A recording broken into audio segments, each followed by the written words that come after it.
আপনারা যারা ঈদে মিলাদুন্নবী পালন করেন তাদের উদ্দেশ্যে কিছু কথা বলতে চাই। দেখেন ভাই, আগেই বলে রাখি, কথাগুলো সম্পূর্ণ মনোযোগ দিয়ে শুনবেন, তারপর আপনার বিবেক যেটা বলে সেটাই বললেন। 12ই রবিউল আউয়াল আসলে পরে আপনারা রাস্তাঘাটে মিছিল দেন, ঈদে মিলাদুন্নবী পালন করেন।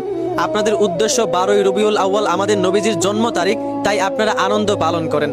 এখন আপনাদের কাছে আমার একটা প্রশ্ন, আমাদের রাসূল যেই তারিখ জন্মগ্রহণ করেছিলেন আবার সেই তারিখ তো মৃত্যুবরণও করেছিলেন, মানে 12ই রবিউল আউয়ালে আমাদের নবী পৃথিবীতে এসেছিলেন, আবার 12ই রবিউল আউয়ালে আমাদের প্রিয় নবী দুনিয়া থেকে বিদায় হয়েছিলেন।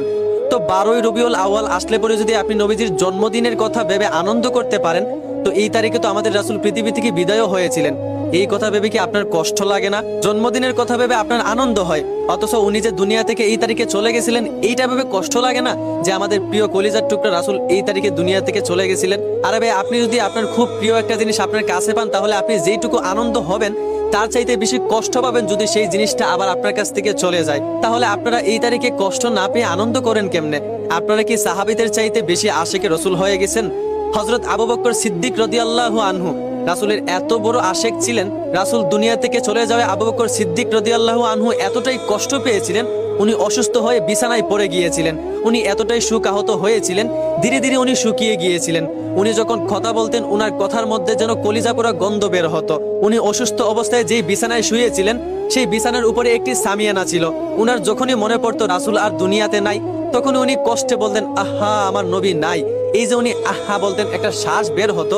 হাদিসে এসেছে এই শ্বাসটা গিয়ে উপরের সামিয়ানায় লাগতে লাগতে উপরের সামিয়ানায় একটি কালো দাগ পড়ে গেছিল।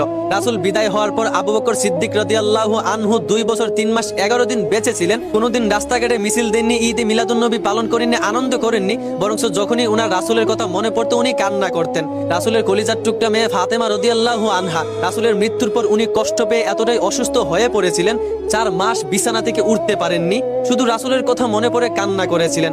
ইতিহাস ঘাটলেই দেখা যায় যারা আশেকে রসুল ছিল সাহাবীরা, তারা শুধু রসুলের কথা মনে করে কান্না করেছে। কেউ রাস্তাঘাটে মিছিল দেয়নি, ঈদে মিলাদুন্নবী পালন করেনি, আনন্দ করেনি। অথচ আমাদের বাংলাদেশের মানুষেরা তারা এতটাই আশেকে রসুল হয়ে গেছে, তারা 12ই রবিউল আউয়াল আসলে পরে তারা নবীজির জন্ম তারিখ এই কথা ভেবে আনন্দ করে। অথচ রসুল যে এই তারিখে আবার দুনিয়া থেকে বিদায় হয়ে গেছেন, এই বিদায়ের কষ্টটা তাদের ভিতরে কাজ করে না। আচ্ছা ধরেন ভাই, আপনার একটা ছেলে জানুয়ারি মাসের 1 তারিখ শুক্রবারে জন্ম নিল, ছেলেটা আপনার কাছে খুব প্রিয়। তো পরের বছর যখন আবারও জানুয়ারি মাসের 1 তারিখ শুক্রবার আসবে, ওই তারিখ আপনার ছেলের জন্মদিন, আপনি অবশ্যই আনন্দ করবেন, জন্মদিন পালন করবেন। কিন্তু ধরেন আবারও যদি জানুয়ারি মাসের 1 তারিখ শুক্রবারে আপনার ছেলেটা দুনিয়া ছেড়ে চলে যায়, তার পরের বছর আবার যখন জানুয়ারি মাসের 1 তারিখ শুক্রবার আসবে, আপনি কি তখন ওই তারিখে আপনার ছেলের জন্মদিন পালন করবেন, নাকি আপনি শোকাহত হবেন? কারণ এই তারিখে যেমন আপনার ছেলে জন্ম হয়েছিল, আবার এই তারিখে তো